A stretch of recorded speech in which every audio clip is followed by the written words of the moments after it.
I'm often described as a farmer first and winemaker second, and I think that's appropriate. I prefer to be growing grapes or doing something on the land more than anything else. Each year, we're given a whole new guideline with what Mother Nature hands us. I'm 68, and I'm feeling pretty young, and I love the wine. I've never fallen out of love with wine. I'm inspired by that.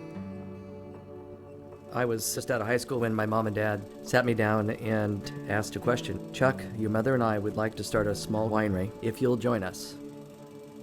I thought, well, if you're going to be somebody in this world, you better work and you should put effort towards life. So with that, I answered yes immediately, and away we went. Within just a few weeks, I was working alongside my dad, and it was a period of time I got to know my father as a co-worker, and it was really the foundation of our business. That was the beginning of Caymus and those simple days, great times I had just working alongside my folks. Looking back on that is the precious history of my life. I'm a pretty lucky guy. Not only was I able to work with my parents, but now I've got my kids joined in, and it's been a lot of fun. What I've learned from my dad is that we're always continually learning. I didn't have an aha moment where I decided I wanted to become a winemaker. Growing up here, tagging along with my dad, whether it's driving around in his truck to a vineyard, I'm always learning. He's always got something to share. I try to absorb as much as I can when I'm with him. From my family, I've learned pretty much everything I know about farming and winemaking, and it was all pretty much learning on the job, which is, I believe, the best way to learn how to do anything you love. No pressure to follow in the family footsteps, but I enjoy what we do, so I did. I think being family-owned is a very important thing. There's a responsibility for us as family owners to do the right thing, whether it's in the vineyard, whether it's in the cellar. I think people know it comes from our family to yours, and there's a trust level there. What I really enjoy about winemaking and farming grapes is that every year is different. Mother Nature always hands us different cards. What we do, both on the farming side and in the winery, is not something that you can find in a book. We're constantly exploring new areas within California, or in some cases even out of California. We don't have the same constraints as our European counterparts. It's different here, where we can plant and grow and produce wine how we'd like. We have more of an Americana spirit, where you make choices that can have real change in character and quality of wine. No one has to tell us to do that. We know that if we don't, we're going to have ordinary wine. If you're new to my channel, welcome, and if you're not new, welcome back. And don't forget to hit that like and subscribe, as it's completely free and it helps my channel out.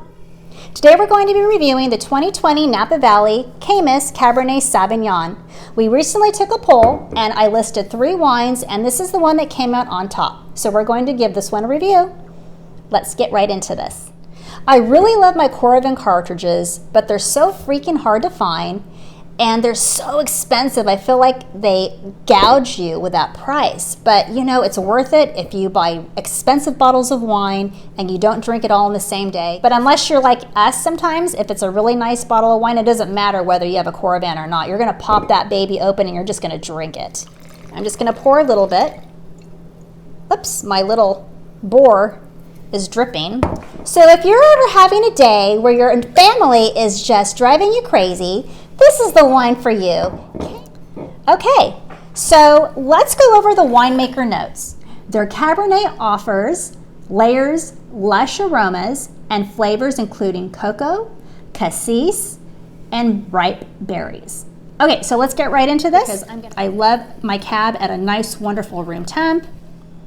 So if you want to take a look, the color of this is gorgeous as well. You see, bottoms up.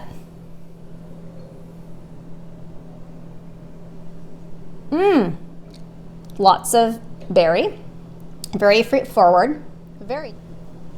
I'm not detecting cocoa.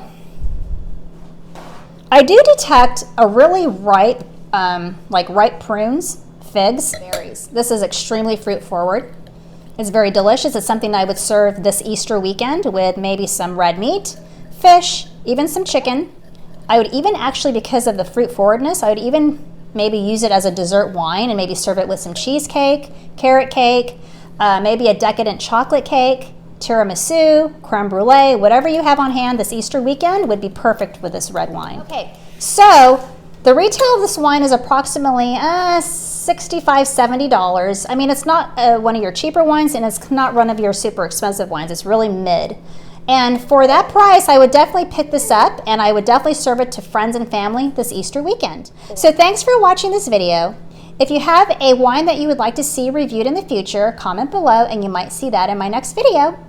Once again, here's to tasting wine. Cheers!